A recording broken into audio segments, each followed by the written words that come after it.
Hello, good evening and welcome to UPfront. Today, the minority in Parliament has rejected the apology and retraction from the South African, of course, our High Commissioner to South Africa, Ayisi Boateng, whose infamous comments had gotten into some trouble and a lot of backlash in this country. We would ask why the minority believes that it has every single reason to reject this particular apology and what they can do if government refuses to sack him or he resigns in the aftermath of this particular apology.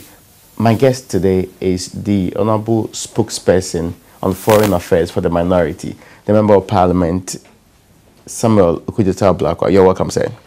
Thank you very much. I mean, some say that the minority hardly likes what government does, so it's fair deal. But is that what will be your reasons for rejecting this particular apology and retraction of comments that were deemed to be in bad taste? Well, thank you very much, Raymond, and let me convey warm regards to viewers. The minority met today to consider the content of the apology as delivered by His Excellency George Ayisi Boateng last night. We also considered all the circumstances surrounding the apology. And at the meeting, it became very clear that the majority decision is that His Excellency George Ayisi Boateng's apology came very late in the day. It was reluctant. He was reluctant in offering the apology. He also clearly was forced from the background checks we carried out. We discovered that he was summoned to the Flagstaff House and later the Foreign Ministry before he issued the apology. We also considered the fact that we had offered him an opportunity during the first 24 hours when news broke about the unfortunate and very reprehensible statements that he made.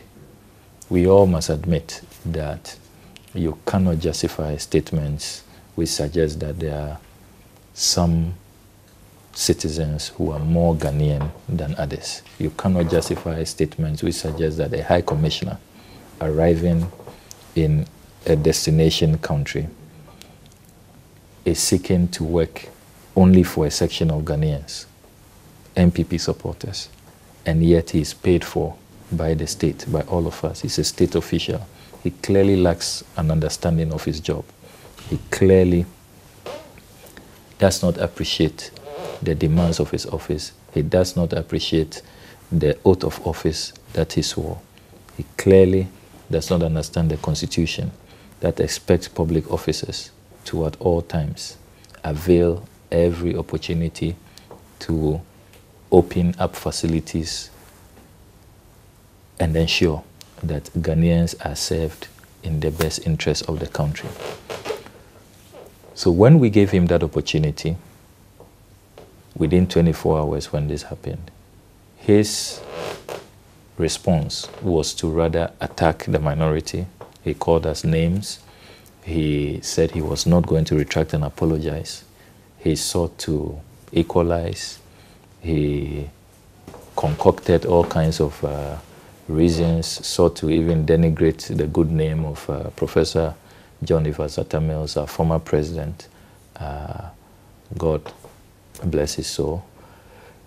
He then decided also to mobilize some groups to run to his defense.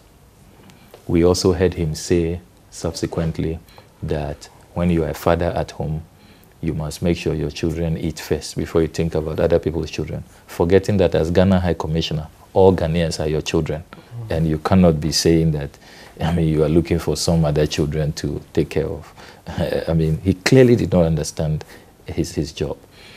So based on all of that and the fact that even after 48 hours, where he could have reflected and could have charted a different path from the suicidal mission that he had really embarked on. He still was belligerent, he was defiant, he was very stubborn, he was, you know, stiff-necked, and would just not listen to anybody. Pressure mounted from civil society, from former ambassadors, former foreign ministers, diplomats. There was round condemnation. Religious leaders. He wouldn't listen to anybody. He had to be compelled.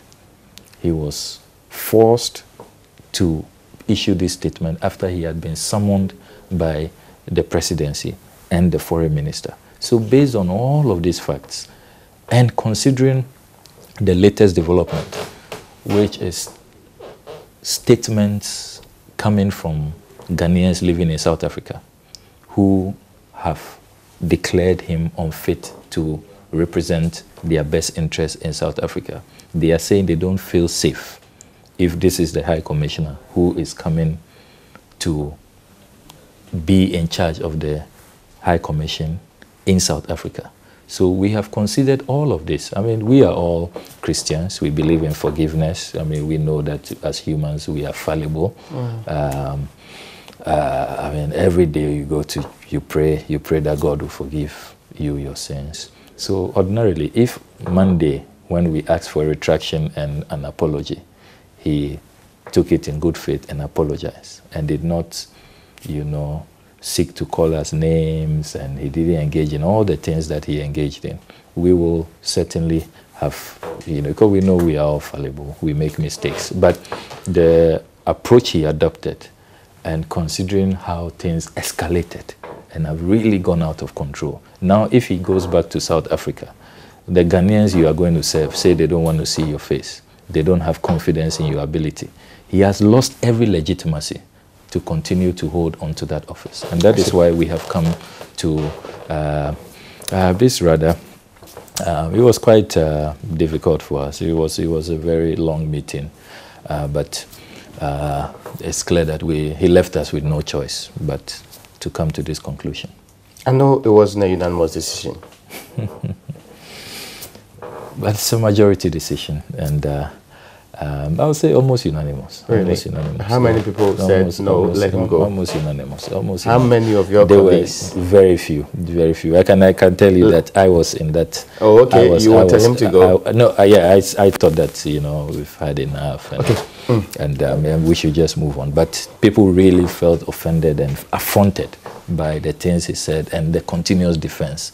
And the fact that even if you read the apology letter, some pointed to us that he said he was only concerned about the effect that his utterances have had. Yeah. The outcry from Ghanaians, but he didn't show remorse. He was not regretting the statement. It's just the effect of the statement.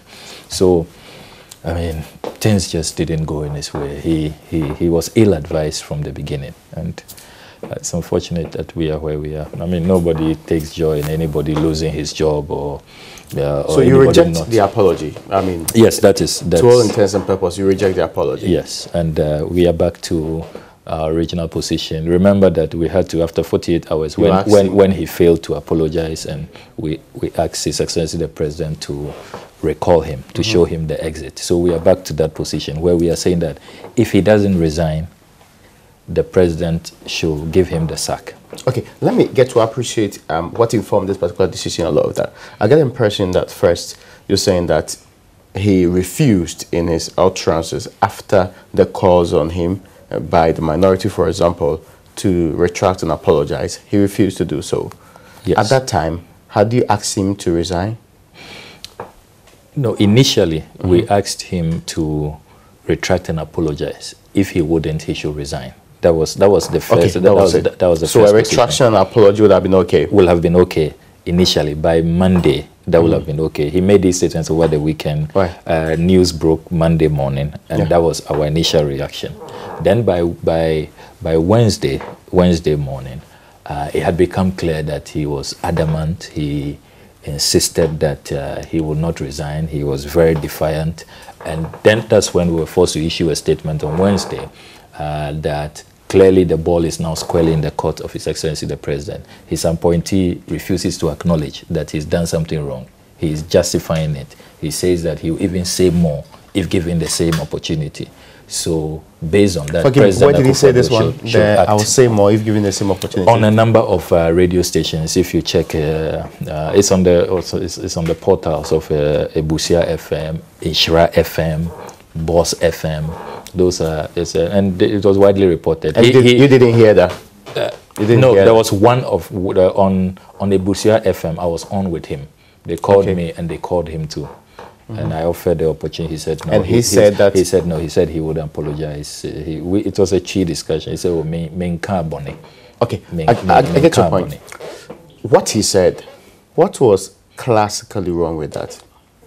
Everything about what he said is classically Which part wrong. Specifically? When he says that, as High Commissioner, problems of MPP members are my topmost priority. That's what he says. Okay, so he didn't say it wasn't priority at all. No, he said he actually ranked priorities. He said this is my topmost priority. That's his topmost priority. What is your problem with that? That's his topmost priority. Then he says that others can wait. MPP members, that's my topmost priority. Forgive me. Let me ask, what's the problem with that? That amounts to discrimination. Article 17 of the Constitution of Ghana forbids discrimination. You are not to discriminate. Every Ghanaian is equal. You have absolutely no basis. If you look at Article 17.3, it outlines, it says that don't discriminate. You are not allowed to discriminate on the basis of political, social, creed, status, religious, ethnic. You are not allowed under no circumstance. So you cannot take an administrative decision to say that I'm taking care of these because they are topmost priority. Even when you're not rejecting the others outright. On the basis of political affiliation, you don't. Okay. And in this case, he suggested that others will be rejected. Others is not his concern. He said he called a meeting as soon as he arrived of the Foreign Service staff and told them, look, I'm here because the MPP is in power. I'm here to solve the problems of MPP members. Okay, I get you. But would you consider where he said this particular statement, where he actually made these utterances, is it relevant to this discussion in any way? I have heard that argument. People say that we politicians tend to get excited. But that's true. When we are talking on to our own trail, campaign trail. This was MPP a gathering youth, of MPP youth MPP on the university campus. TESCON members. Yes. Yes, there are times that we can all say that you get a bit excited. You have your own examples, don't you? You will go overdrive and all of that. There are examples that we can cite, but you must always be mindful about the position you hold. You must always. Okay, so it's a problem because he is you must always know that. Do not make statements, because in this country, people who have gone overdrive, who have taken advantage of, because it's a campaign platform, said whatever they want to say. There's always backlash. We have always insisted that no, it's not acceptable. I remember apologize? I remember one of the rallies that we held where somebody spoke out of 10, even about the height of an opponent. Yeah. He was wrongly condemned. That's not the message. He didn't retract and we always make sure that people who speak on our platform stay according to script. But the NDC member of parliament you're talking about did not retract and apologize. Well, I have to check that, but I know that. Why he was asked to do so? I know that yes, he was asked to do so, but I need to check if he did, because remember that at the time I was also busy running my campaign in the North Town constituency. But the point I'm making is that. So we frown upon comments like that. You see, yes, we need to. We shouldn't give politicians a blank check. It shouldn't really matter what platform it is or where you are, especially when you are talking to young people where they see you as a role model, where you should be inspiring them, you should be bringing them together. What he said, does it happen? Do politicians discriminate? Do they treat their own preferentially first? You see, we must. Does it happen? I mean, we must. From your experience in government. You see, from your engagement with the current government. And over the periods, what you've done, even as a student leader, politicians, do they do that? you need to always consider the context. For example, when it comes to appointments, yeah, MPP wins elections. President Akufo-Addo will want to work with his team of ministers from his party, people including people who public believe, relations officers of state institutions, people who believe in his vision, including PROs, people who believe in his vision. I mean, we can have a discussion. I believe, for example, that we should take a second look at how far new governments affect the sanctity of the public service and the civil service, that we are beginning now to see appointments of low-line officers who hitherto, were untouched. There's nothing okay with the ministers, people at the top. Is that the background? People at the top. Is that the system that has been fostered for a very long time? So you see, as for appointment, working with your team, no problem about that. This Ayisi Boateng episode has nothing to do with political appointments. It's preferential treatment, and that's basically what happens in appointments. It has everything to do with when you have taken office. Yeah. You are being paid by the taxpayer, all of us. Like the president is. You must make sure that you serve all of Ghana. Yes, he has not said he's not going to serve all of Ghana. You are a high commissioner. He says going to prioritize that is what he said. That's what he says. How can you defend his theory that we are all Ghanaians, but some are more Ghanaian than others? I have never known rhetoric. I've never known. No, but it's not rhetoric. You don't think that politicians are used to saying rhetorics? No. I mean, this will not be the worst that you've heard of rhetoric in this country. Rhetoric should not be incendiary. It should not be bigoted. It should not be prejudicial. You cannot justify such statements. Politicians should not be allowed to make such statements, to even have the mindset, that there are some Ghanaians who are more Ghanaian than others. Does this happen? I mean, you shouldn't have that mindset. Does this happen? I don't live in the minds of people, so I wouldn't know. Do people really believe that politicians in this republic discriminate against others? Do they? Are there real evidence on the ground to show that they do so? I'm not aware of any politician who has made these statements, who has said that. No, my problem is that there's somebody who even has that mindset to even contemplate it. But some people are more Ghanaian than others. Same mindset.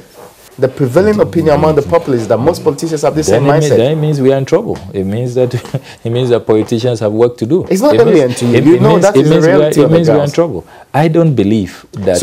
I don't believe that. To those who say that there's any decent politician who thinks that his party members are more Ghanaian than others. Really? I don't believe on a personal level. I don't. Do you know anybody in the NDC who has a similar belief?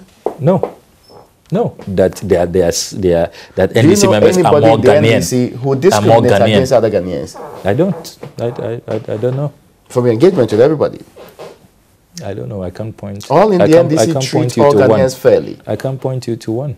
You're saying that everybody in the NDC treats all Ghanaians fairly? I can't point you to one. I can't imagine that there will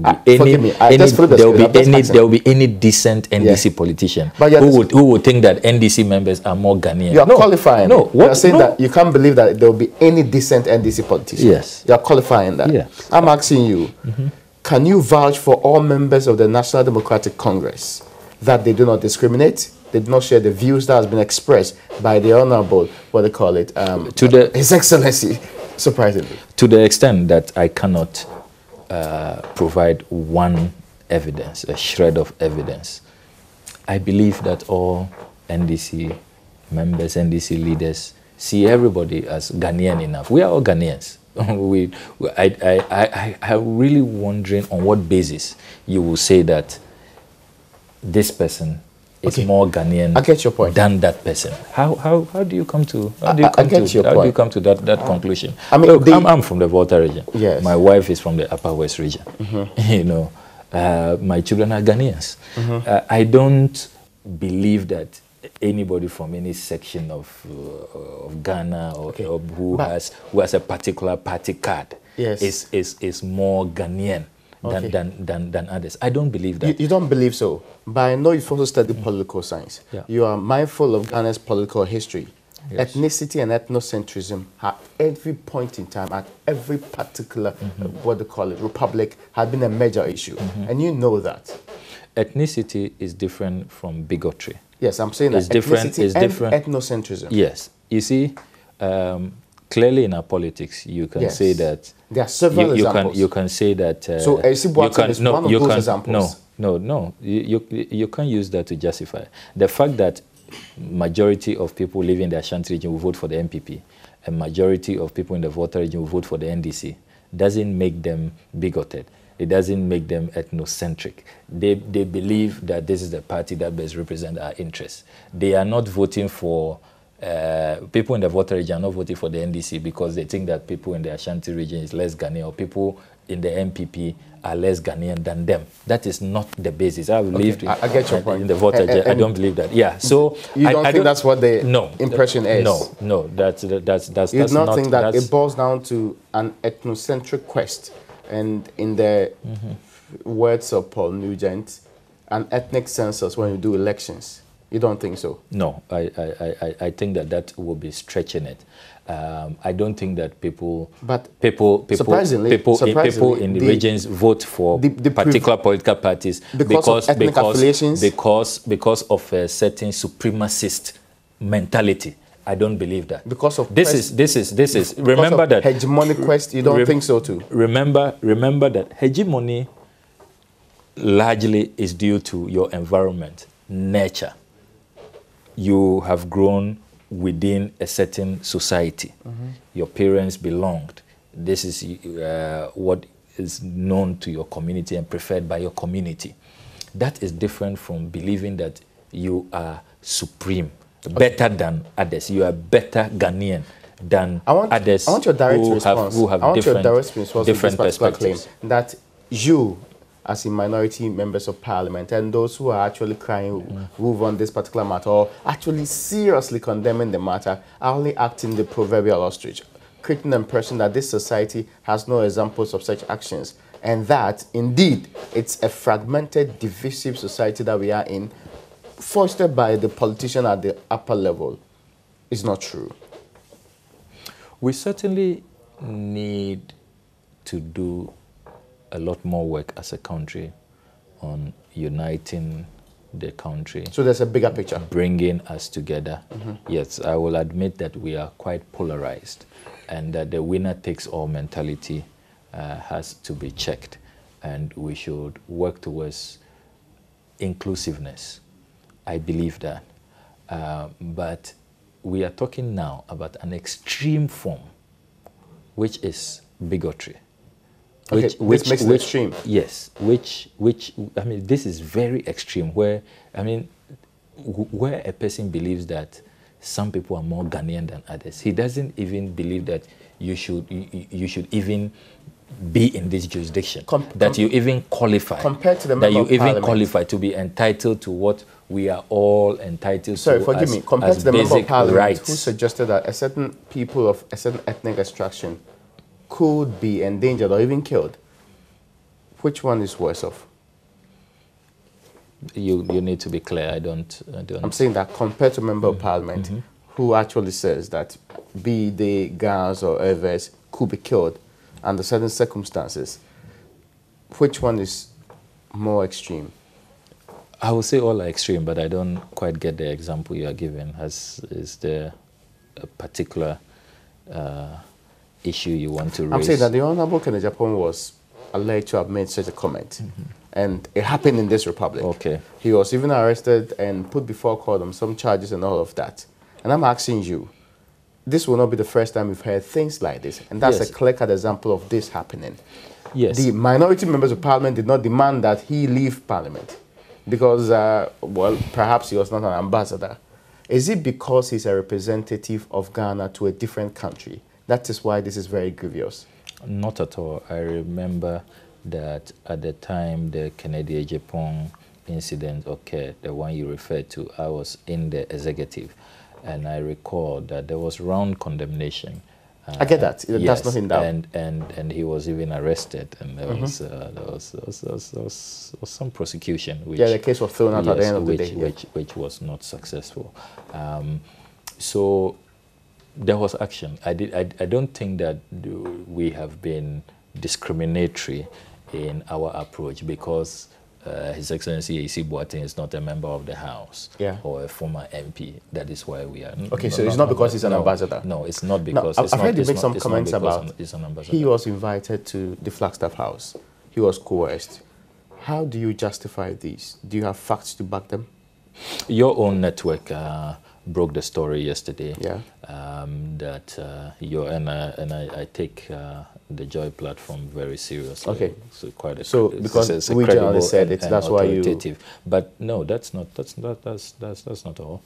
So when we had that, we carried out our own checks, and I can confirm to you. Checks we do. I can confirm to you today that the Foreign Affairs Committee had a meeting at the Foreign Affairs Ministry yesterday as part of our courtesy calls to the various centers under our supervision.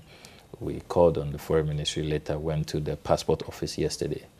If you talk to members of our committee, they'll confirm to you that the Honorable Deputy Minister for Foreign Affairs told us. Which one?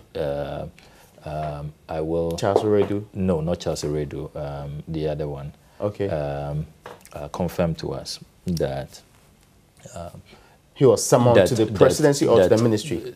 Both. That so he's the source of the information? That as we speak. And beyond that... Is he also the source of the information that he was asked to apologize? And beyond, no. I mean, he told us that he had been summoned because I asked him directly that, what are you doing about this? This is embarrassing. So what is the source of the information that he's been coerced to apologize? And he told us that he's been summoned to the Flagstaff House. He also told us that he also has been summoned to the Foreign Ministry. So when he leaves the Flagstaff House, he will be coming to the Foreign Ministry.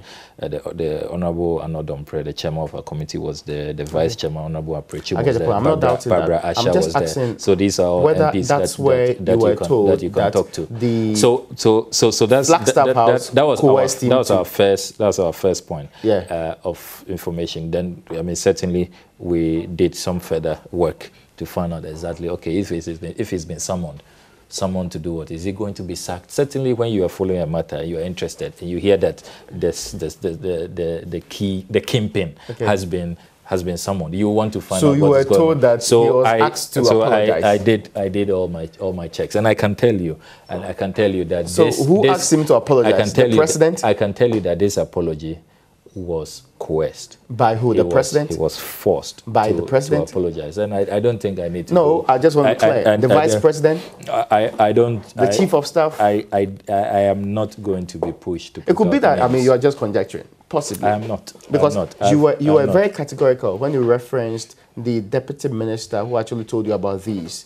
You've not been equally categorical about who coerced him to issue. And it's because of this particular coercion that you believe that it's half-hearted and not from deep within his heart. So the basis for the coercion is very important. I hope you agree. Yes, I agree. And I'm saying that you've not given me any source to show that this is the basis for this coercion. I have confirmed to you that indeed he was at the Flagstaff House. That may not be in doubt, but you say that the Flagstaff House coerced him.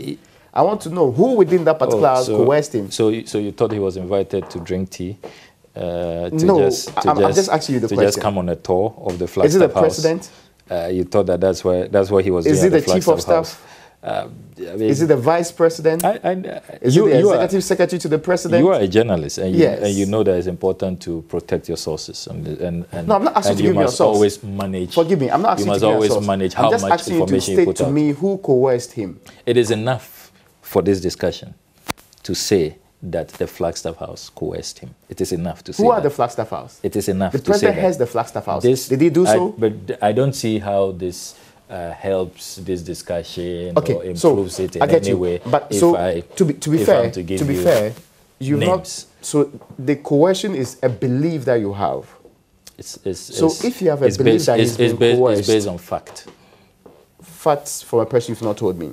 So if you have a belief that he's been coerced, why are you insisting that this coercion makes his particular apology not from deep within his heart? Remember that apart from that, we have listed, I get your point. We have listed. You told me that in the first instance you asked him to apologize. He didn't do so. He was belligerent from the beginning. Exactly. So you're saying that he cannot have a change of heart. And we are saying, also that as we speak, Ghanaians living in South Africa You've been hearing them on radio. How many Ghanaians? They have issued a statement. They have an association. How many Ghanaians? They have an association. Their leadership. I just wanted to know. They have an association. Legitimate? There are thousands of Ghanaians Legitimate? living in South Africa. Yes. Their leadership have issued a statement. When leaders, when the leader of TUC speaks to you, the group's name is what? The group's name is you what? know, forgive me, I want to know the group's name. So Ghanaians living in South Africa. I can get the name. Is it the Association of Ghanaians living in South Africa? Yes. That's the name of the group. I should think so. Sounds like that. I can get that. And this is a recognized body because it actually encompasses all Ghanaians living in South Africa. Because if you've worked, do you know the membership of the group? If you have worked with the Foreign Affairs Committee and you followed our so you've been dealing with this group. Our response to the xenophobic attacks, you notice that this group has been very vocal. They have been So it's a known group. It's a known group. Is there a pressure group there? It's a known group. Does it represent the views of all Ghanaians in South Africa? It's a known group. Because it's strange to me that some Ghanaians in South Africa say because of his statement it should be changed. And you don't find his statement offensive? You are not affronted by his statement? Certainly. If you were living in South Africa, you will be happy that you have a high commissioner who, in times of crisis, when you are running to the High Commission for refuge, you will have to show your party card. I get your point. Even if you are MPP member, and that day you couldn't take your party card because there's an emergency, you are running for dear life. Honorable, respectfully, there's a reason why he's apologized. You don't feel affronted? There's a reason why he's apologized. So you think that the Ghanaians living in South Africa, they don't have any basis to complain that they don't feel safe under this High Commissioner? I'm saying that some Ghanaians can complain. They don't have the basis. I want to know the legitimacy of a grouping seeking, among other things, to represent all Ghanaians in South Africa. What are the legitimacy of other groups, other Ghanaian associations who issue statements, who call for meetings, who have... Should that be an issue? It should. So that we don't say that all Ghanaians in South Africa are saying this. If there are any Ghanaian, if there are any Ghanaians living in South Africa who feel so safe, love this High Commissioner, can't wait to have him back from his Kumasi TESCOM program, what stops them from talking? You can also interview them. Including the MPP members there that he's protecting. They are part of this particular group. The MPP members that he's protecting. I don't know why. I don't know why they are part of this particular group. I don't know why they are. They certainly will not be. I don't know why they are. If you say that there is such, because I can tell you. He has apologized. I can tell you yes. that they are decent MPP members who are embarrassed, who don't think that this statement is acceptable. I have no difficulty so with that. They will not even come out to defend him. They will not. They will not rush to his defense. I heard you also say that he asks people to issue statements. Which groups are you talking about? You saw the TESCOM statements. Okay. So the group you want to speak to? That's the group you want to speak to? Yeah, they were all defending him. You had the acting chairman. I get you. I get you. Of the NPP. Of the NPP. Yes. Also. So you believe that to defend the TESCOM statement is coerced? We believe that following our call for him to retract and apologize, and his refusal to do so, and adopting a very belligerent and defiant mood, he went to work. He went to get the people. He sought to build a certain coalition, which really failed. It was quite an abysmal. I get you. It was quite an abysmal effort. This is upfront. Beyond the belief, do you have any factual basis to support it? Beyond the logical sequence, which may make sense, do you have any factual basis to support that the TESCOM statement was actually his doing, his machination? Do you have anything like that? When you say, do I have anything, what do you... I want to know, when you read from the statement... he called them. When you read from the statement, it's very clear. This was a statement in his defense. They stated it. I get you. They didn't hide it. I get they didn't hide it from their own statement. In his defense, but not necessarily coerced by himself or actually decided or influenced by himself. When you read the statement, they stated clearly... You don't get the same impression with the statement from the South Africans. You don't. The Ghanaians living in South Africa. Who has any interest? Who has any interest? Who has any interest in that this could not matter? Be coerced. By who? Not by the minority, possibly. I mean, what interest will we have? Because interest play in this particular matter. Pressure is being mounted on an individual. It is also in his interest to pile more pressure for himself. You don't think that's happened? That did not happen. I can tell you. But you don't have any reason to believe that he has also not asked people to do that. I was asked by the minority leader to lead the charge on this matter.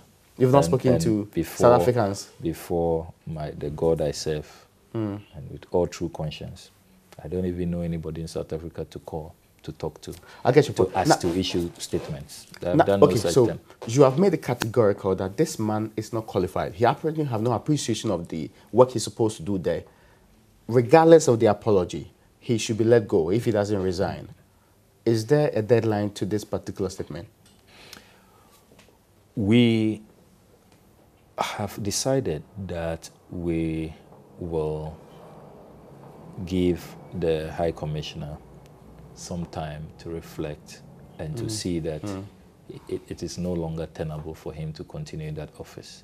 So we are looking at next week, upon reflection and seeing all of the difficulties he's created for himself, he will just jump voluntarily. But if he wants to be pushed, we believe that if by the close of next week we do not see him resign and we do not see the president take action, then we will trigger the parliamentary processes that we can trigger here, that the standing orders of parliament allow us to trigger. We will return after this break. My guest is the minority spokesperson on foreign affairs. We are dealing with that particular issue. He apologized. They say it's half-hearted, so they reject it. We're back to conclude on this conversation.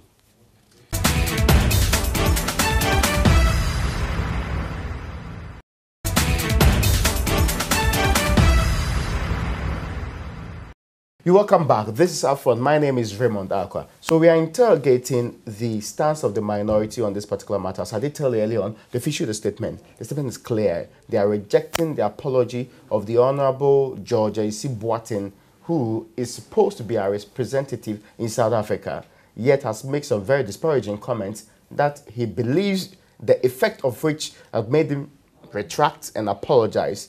That is the conversation I'm having with the minority spokesperson on foreign affairs. He's the ranking member, big man position, of course. The Honorable Samuel Okudzeto-Ablakwa. Yeah. I'm not a big man. That's modest to say, but really, the evidence is on the ground. A small man. It's no man. Small man. Yeah, small man. Small man. It reminds me of this book. I don't know if you know about it. Big Men, Small Boys in Ghana's Politics. Yeah. Interesting. Yeah, interesting book. Now, let me get this clarified. You are telling me that you can activate processes within the Parliament of the Republic of Ghana if you believe that the 1 week ultimatum he has to reflect and live peacefully, he refuses to do that. Take me through the process. Yes, so there are a number of options available to us. We were discussing them at our meeting earlier today. We can summon the Honorable Foreign Minister, Mrs. Shelia Yokobuche, to Parliament to answer an urgent question on why the beleaguered High Commissioner is still at post. That is one option. We can also summon the High Commissioner himself to appear before the Foreign Affairs Committee of Parliament. That's the second option.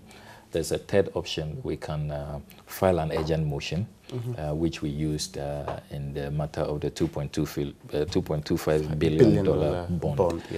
We can use that option as well, and call for a decision to be made by Parliament. So there are a number of these options that we are considering, just to mount pressure and to get to the bottom of this and to see some logical conclusion, because really nobody takes interest in dragging this matter. There are so many issues that are begging for attention, that are dear to the hearts of most Ghanaians. But this is also important. A clear signal has to be sent to all public officers that you cannot be bigoted, you cannot engage in prejudice, you cannot discriminate, and you cannot see other Ghanaians as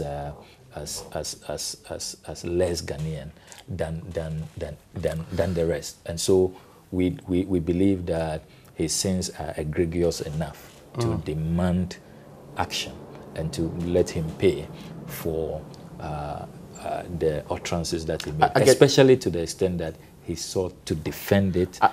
He stood by it, and he only apologized after he had been summoned to the Flagstaff House. If he had stayed in Kumasi and this apology came from Kumasi after sober reflection, I'm sure that we will all, as Christians who ask Jesus Christ to wash our sins with his blood every day, we will have moved on. Anyway, let me be clear on this one. Do you really believe that he means the things he said? We have cause to believe that. We have cause to believe that. Did you have evidence from Ghanaians living in South Africa that he is very preferential in his treatment? He actually discriminates at that level, and he, beyond the statement, in action, has shown that he believes that some Ghanaians are less. I mean, a very terrible description. I mean, regardless, is there anything tangibly to support these claims, or it could be a boastful High Commissioner?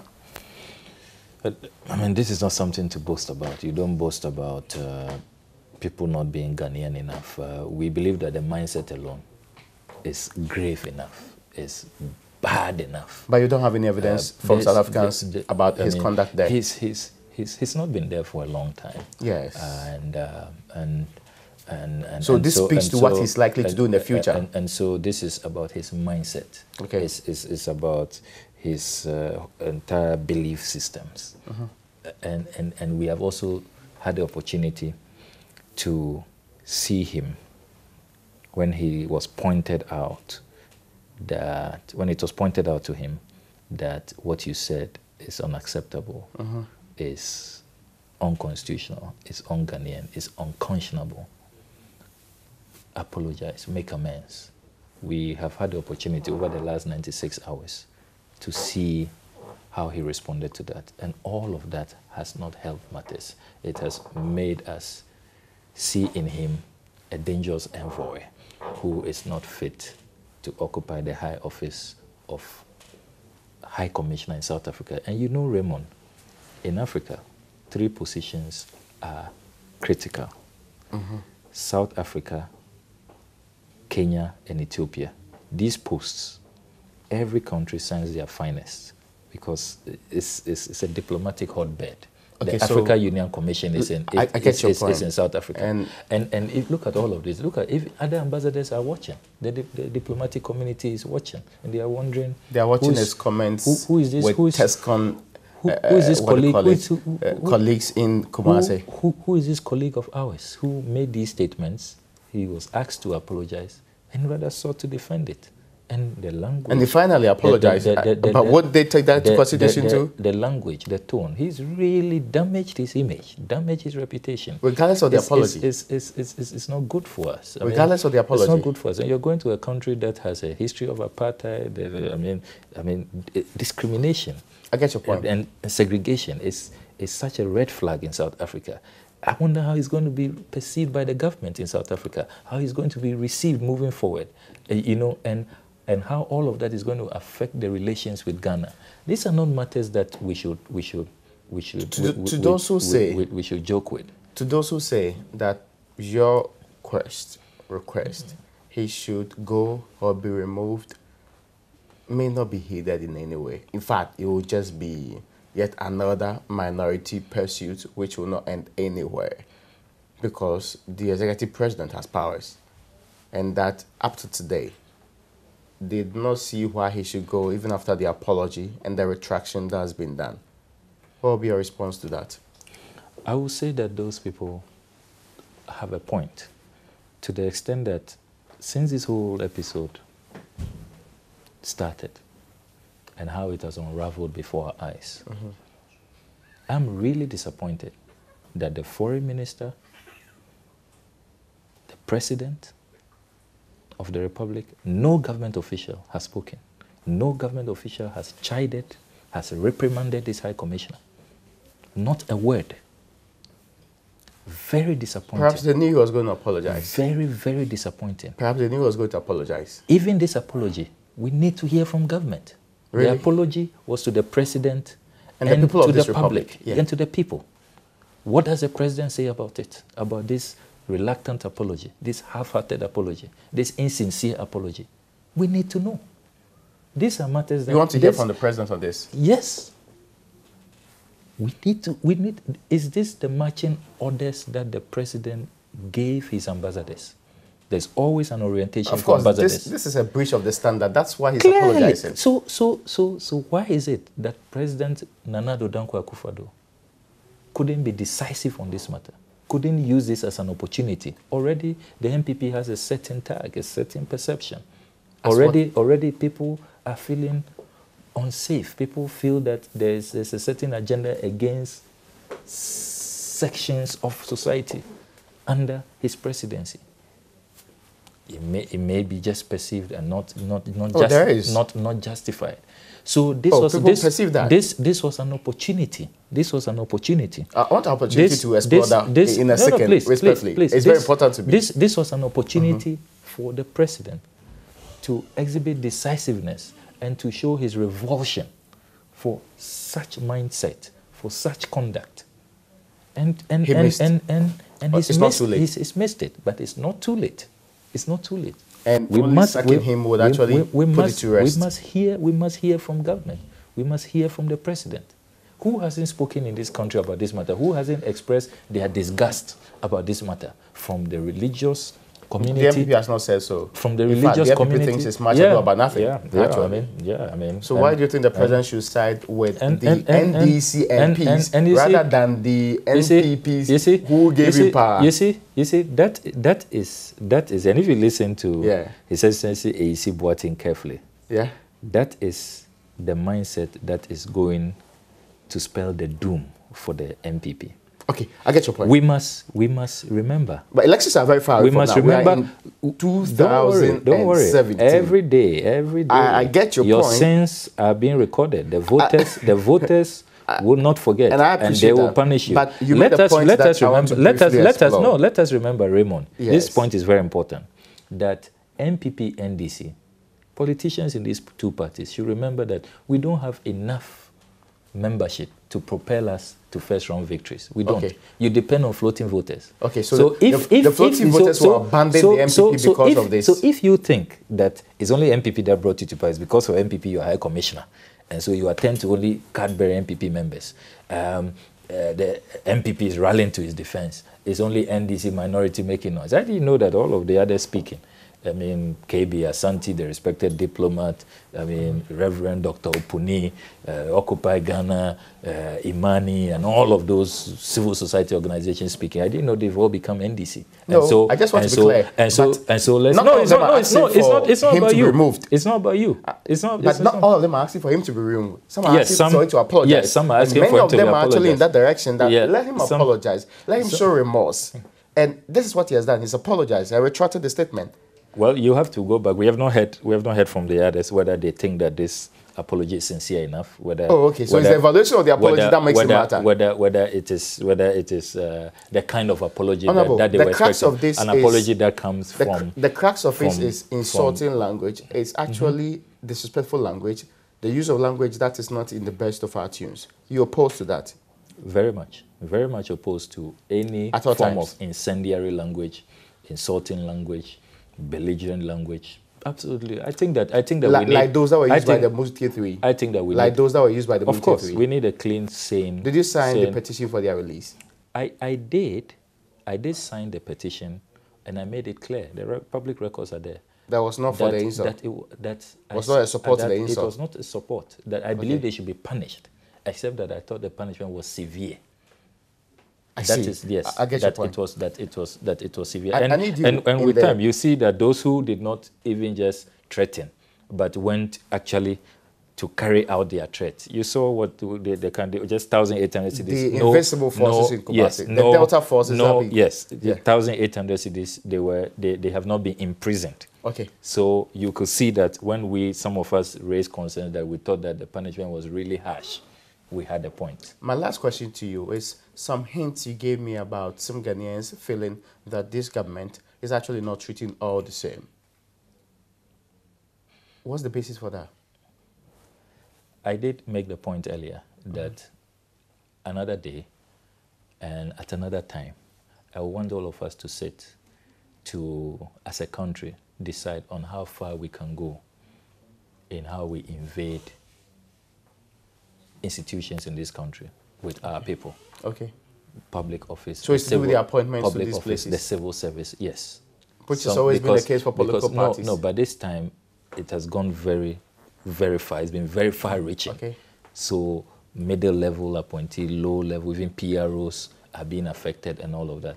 Because then what it means is that when the NDC comes to power, it will mean that you would also have to replace them with your people. And I'm not sure it's the best. You go to DVLA, remember what happened? I mean, middle-level several workers, institutions, Cocoa Board and all of the other places. Yeah, I don't think that it's been too far-reaching.